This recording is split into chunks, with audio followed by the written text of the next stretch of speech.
Hi guys, today my carpenter is going to install the carpentry works. So let's see how it goes.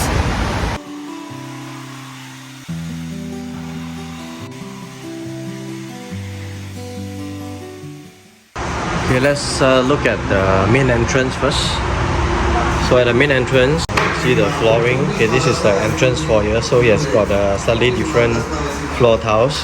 Okay, this floor tiles go all the way down to the steps outside. So facing the main door, there's a wall-mounted shoe cabinet. Okay, so the DB will be hidden inside. As you can see here, this is the Netlink Truss terminal. Okay, of course the edges has to finish well.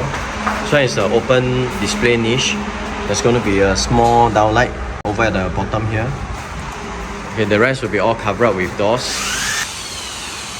So between the living and the master bedroom, there's going to be a 3-panel sliding door. My carpenters, they are fabricating right now, so I will show you soon. Okay, it's basically 2 panels slide into behind a fixed panel, and on top there's a pelmet, right? That's a track pelmet. So as the door has got a certain height, okay, I'm trying to follow the height of the beam. So whatever on top will be the track pelmet. Okay, it's going to be covered up. And one thing I want to show you is you can see that this is a built-in wardrobe, but because this is a very old flat, you can see that below the beam, you can see that the beam is very slanted, and because the top of the doors are always straight, so it becomes more obvious, right? The slant is actually quite prominent. So I've told my carpenter to add a wood beading and try to straighten it, and then I'll tell my painter to just plaster over and then try to straighten the bottom of the beam so that it looks less obvious. Okay, because right now it's very obvious. Okay, so this is a 4-door wardrobe. I've designed a very simple handle, bar handle, right in the middle of the 2 panel doors. And of course you can't grab or you can't open the door from this gap because it's very small. So at the side of the door, it's actually slanted about 45 degrees. So it goes all the way, right, it's all set.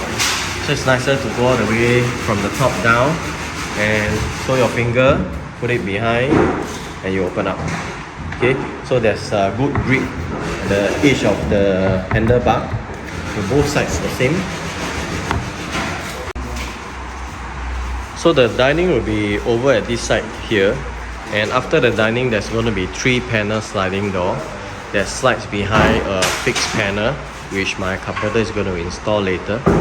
So this is just a full height storage cabinet with a round edge, okay, for safety reason.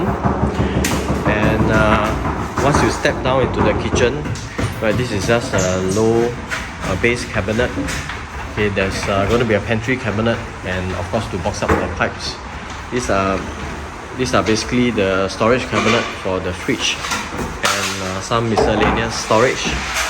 There's another miscellaneous storage over here, also full height, and then the washing machine and the storage heater.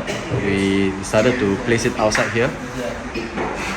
So the far end of the kitchen is actually a suspended latch. This suspended latch also serves as a pantry area, and it's got quite a nice view. Very nice open view there. So that's the reason why I propose something like that here.